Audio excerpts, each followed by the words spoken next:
សួស្តីអ្នកទាំងអស់គ្នាស្វាគមន៍មកកាន់ Channel ខ្សែជីវិតថ្ងៃនេះយើងនឹងនិយាយអំពីប្រធានបទសំខាន់មួយតើត្រូវផឹកទឹកប៉ុន្មានក្នុងមួយថ្ងៃទើបល្អសម្រាប់សុខភាពមនុស្សជាច្រើនមិនសូវយកចិត្តទុកដាក់លើរឿងនេះទេខ្លះផឹកតិចពេក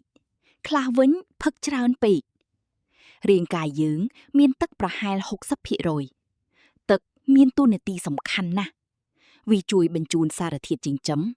ជួយបញ្ចេញសារធាតុពុលនិងជួយឲ្យខួរក្បាលធ្វើការល្អបើខ្វះទឹកអ្នកអាចមានអាការៈដូចជាឈឺក្បាលអស់កម្លាំង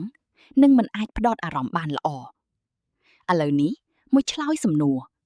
តើត្រូវផឹកប៉ុន្មានជាមធ្យមបុរសត្រូវការប្រហែល2ទៅ 2.5 លីត្រក្នុងមួយថ្ងៃស្ត្រីប្រហែល 1.5 ទៅ 2 លីត្រប៉ុន្តែ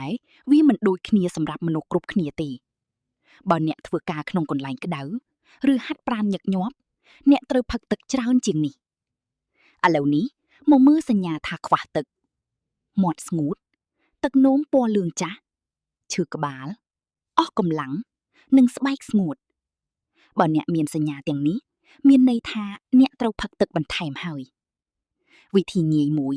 គឺមើលពណ៌ទឹកនោមបើពណ៌ស្រាលគឺល្អបើពណ៌ចាស់គឺខ្វះទឹក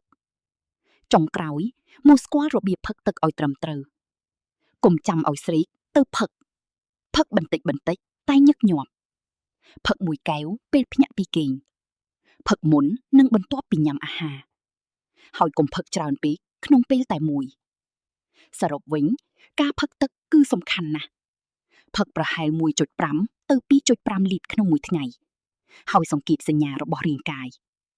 បើអ្នកចូលចិត្តវីដេអូនេះកុំភ្លេច Like Share និង Subscribe សូមអរគុណ